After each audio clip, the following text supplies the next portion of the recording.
Welcome to Hartman Math. This is lesson 2.2, quadratic functions, where we're looking at factored form. And this is going to be part 1. So example number 1, we're looking at a function that is quadratic. It's in factored form. And the generic of that would be f of x equals a times x minus p times x minus q.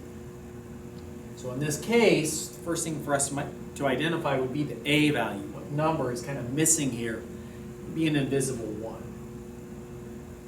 So then, since it's x minus p and x minus q, we're going to look for those p and those q values, which lead us to x-intercepts. So let's look at the easy one first. This factor here is x minus what number? And it's 1. Which means that we're going to have an x-intercept at 1, 0, and we can put that on the graph, plot that point. Now the more challenging one is here. X plus 3 is equivalent to x minus what number? You might think 3, but x minus 3 and x plus 3 are different, so it's not 3. Turns out it's negative 3. Minus a negative turns into that plus. So that leads to negative 3, 0 right there. So if we think for a moment, in this form here, the way the problem is given, it's maybe a good idea, as long as it starts with x and starts with x, to find these values, to find those x-intercepts, to put on the graph, is to think opposite. Negative 3. Positive 1. And that's going to get you the x-intercepts we're looking for. So the next thing we can do is use the symmetry of a quadratic function and say, well, what would be halfway between negative 3 and positive 1? If we're doing this on a graph, pretty easy to see. That's going to be right here through negative 1. It's going to be known as the axis of symmetry. You should probably write that at some point. But if you're doing it as a table, which is one option, that means that that value that we're passing through in the axis of symmetry would be negative 1.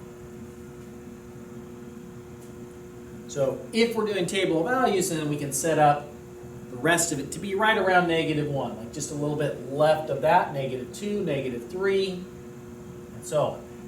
Now, if we substitute in negative 1 back in the original, we're going to get the y coordinate. So negative 1 plus 3 is 2. Negative 1 minus 1 is negative 2. 2 times negative 2 is negative 4 times 1 gets us that negative 4. And that's going to be the vertex. So if we're asking those important questions, what's the vertex? It's parentheses, negative 1 comma negative 4. And we can see we can set up the table and we can do the other. So we can plug in. Now, the nice thing about this is we have symmetry in our table. Since both of these values are 1 away from here, there's going to be symmetry. It's the same distance away. So when we substitute in, and I like 0, substitute in 0, 3, substitute in 0, negative 1. 3 times negative 1 is negative 3. That's going to be the value for both of those. And we can plot those on the graph. The graph's going to need a minimum of 5 points. Draw the nice smooth curve. Make sure it keeps going left. Don't go straight up the page. Make sure it keeps going left. Make sure we have arrows. And then y-intercept we actually found right back here. Sometimes it may not be on your graph and you just plug in 0. And here we saw it. Here we plotted it at 0, negative 3. So the other things you might be asked about, what's the axis of symmetry? It's the line that we drew. It's a vertical line, so it's always an equation. X equals negative 1 would be the axis of symmetry. Now, in terms of functions that we've been practicing and we will continue to practice, what about all the other things? So we'll get to that in a moment. Now, going back, you don't actually need to have the table if you want to go a different way. Finding the vertex. So when we did the intercepts and plot those, we did need to do this. We did need to do this and get that vertex. Once you get the vertex, we can find the other points because there's a pattern in our table. which is that the difference here, from here to here, we go up 1. And from here to here, we go up 3. And up 1, and if we're going this way and this way away from there, and it's up 3. So you can kind of see that here. Right one up 1, right one up 3. Left one up 1, left one up 3. These are sequentially odd numbers. So I call this pattern of the odds. So from the vertex, because the A is 1, we'll see later how this just makes a subtle change. If it's not 1, is right 1, up 1. Right 1, up 3. If I needed more points, and I don't really, but if I did, right 1, what's the next odd number after 3? It's 5. So we'd go right 1 up 5, and there would be a point right there. We just need these. So just focus on the 1 and the 3. Right 1 up 1, right 1 up 3. Same thing on the left. We've got our points. And then we don't have to bother with the table. But if the table helps you, go for it. So let's answer all those key characteristics of the functions that we've been dealing with back in Unit 1 that we can now apply here. What's our domain? Forever left, forever right. So from negative infinity to positive infinity. What's the range? How low? That's how low. Starts at -4. Bracket, -4, comma. How high does it go? Up to positive infinity. Where is it increasing? Again, think, trace the graph from left to right.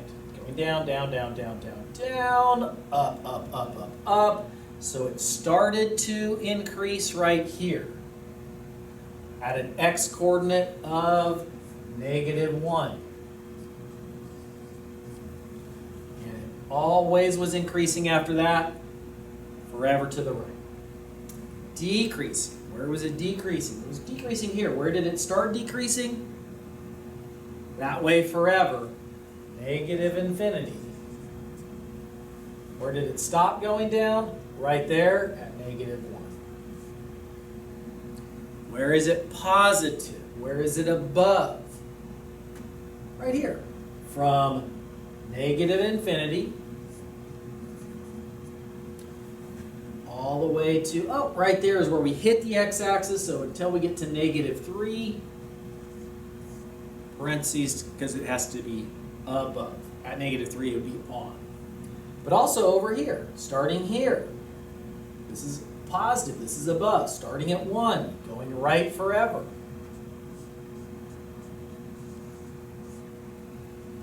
Where is it negative? Where is it below? Here's where we're below, from -3 to +1.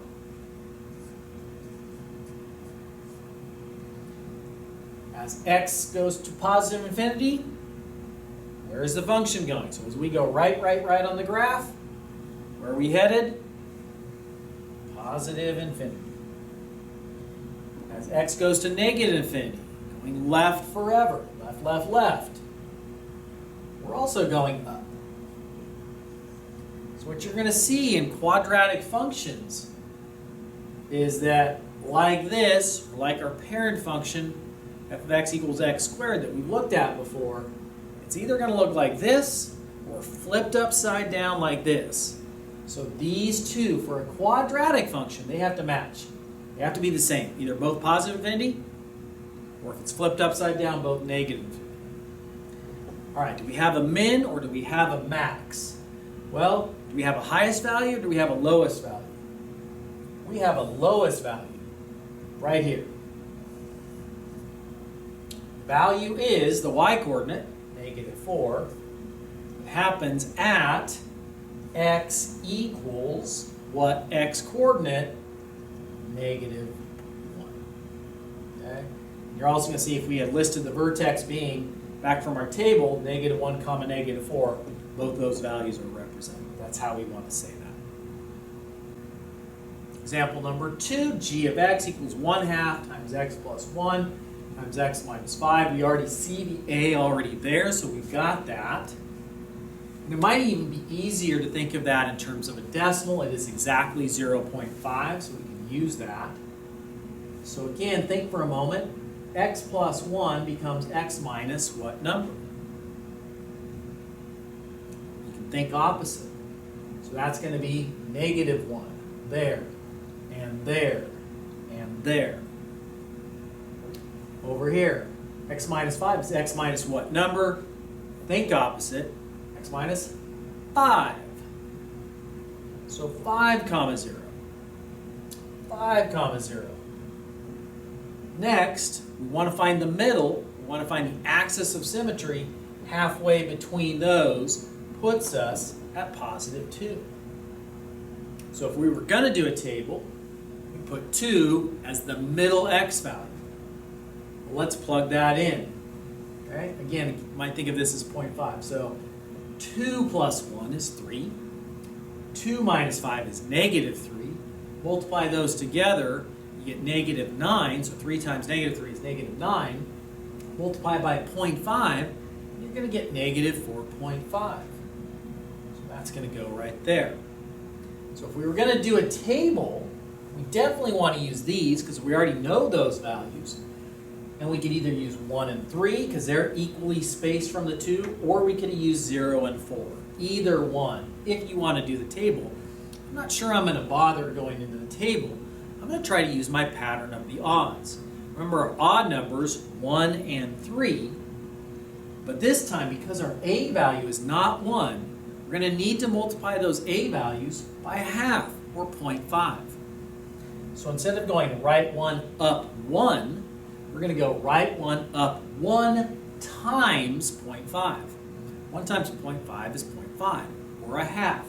So I'm going to go right 1 up half. And it's going to be same thing on the left because of our symmetry. And then from there, I'm going to go right 1. What's the second odd number? It's 3 times a half, or 0.5. And we get 1.5, 1 and a half. 3 halves, any one of those, same thing. So up, right 1 up, 1 and a half. And same thing on the left. And if we continued, we could go right 1 up, 5 times a half, 2 and a half, and it puts us right on those 2 points. So we ended up with more points than we needed. We could have just stopped at those 2 and it went with these. I wanted to show the entire pattern of the odds. We have those, and we don't need to go there. Y-intercept, again, we're seeing it right there, down 2.5, so negative 2.5 in terms of 0 comma, make sure it's a point. And those are our intercepts, x-intercepts and y-intercept.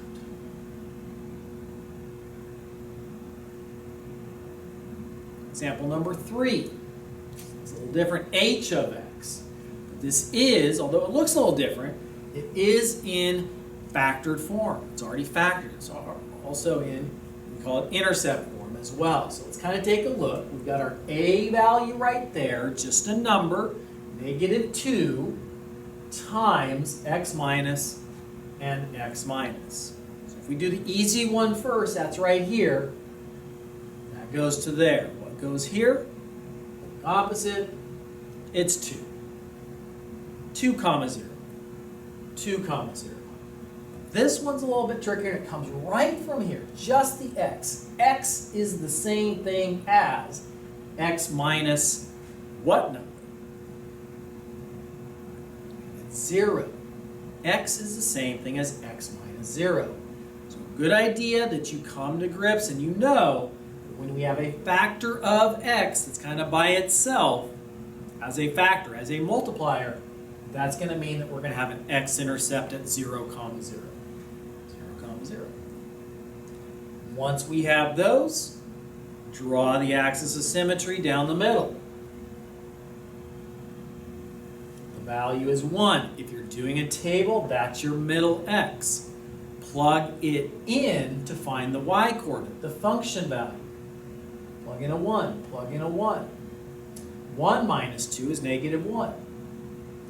Negative 2 times 1 is negative 2. Negative 2 times negative 1 is 2. So that's where our point goes. So notice that the a value is negative. You can kind of see already with our points that are existing, our parabola is going to open downward. That's true anytime for a quadratic function that your a value, which is the negative 2, is negative. It's going to go downward. So let's just, if we want to do the pattern of the odds, we go right 1, and then the first odd number is 1. 1 times negative 2 is the a value. Always multiply by the a value with your pattern of the odds.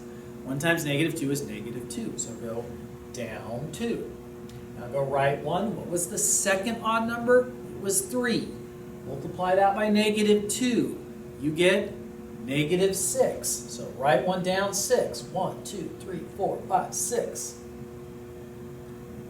Do the same thing on the left. And we've got our required 5 points. Draw the curve. Make sure the arrows point outward, not straight down. And we've got our graph. And we did hit the y-axis, so right there, 0, 0. Once again, though, maybe your graph doesn't show the y-intercept. It will always have one. If you need to, just plug in a 0 for x and you're going to find it. Sample number 4. What if we're looking at the function, the graph of the function? We need to write the equation or write the function in factored form. So f of x is going to equal, here's our intercept form, our factored form, a times, and so on. So we're looking for these first. Where did we hit the x-axis? What are those numbers? Here at negative 7.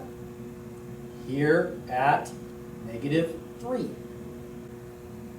So as we go to fill in, we got to fill in for A, for P, and for Q. Doesn't really matter which one you put in here. The order doesn't matter, but we've said the numbers are negative 7 and negative 3. Now, what about the A? So again, go back to our pattern. Think of rate of change for a moment. As we go right 1, how far up did we go? We went up 2. That's A. That's going to be 2. If we went down, would have been negative to have the parabola go down. Now, last thing we're just going to need to simplify. Minus minus becomes. So our final answer, f of x is equal to 2. That's the A. X plus 7 times x plus 3. That's our factored form.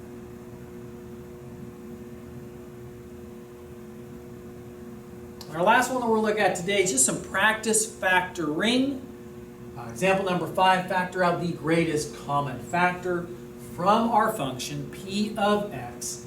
What do all 3 of the terms have in common? They're all divisible by 3, so we can factor out a 3. That's the greatest common factor. 3 times what makes this?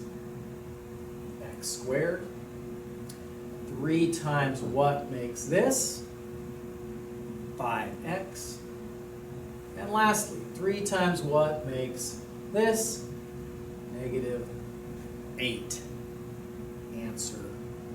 Make sure we have the parentheses. That's it there. So pause the video here. Take a look at k of x and see if you can factor out the greatest common factor. Pause here till you're ready. This one's a little different, only 2 terms as compared to 3. So yes, there's a 5 in common, but that's not greatest. There's also an x in common. We're going to factor out the 5x. So 5x times x makes that. 5x times positive 4 makes that. There's your answer. That's it for today. See you next time.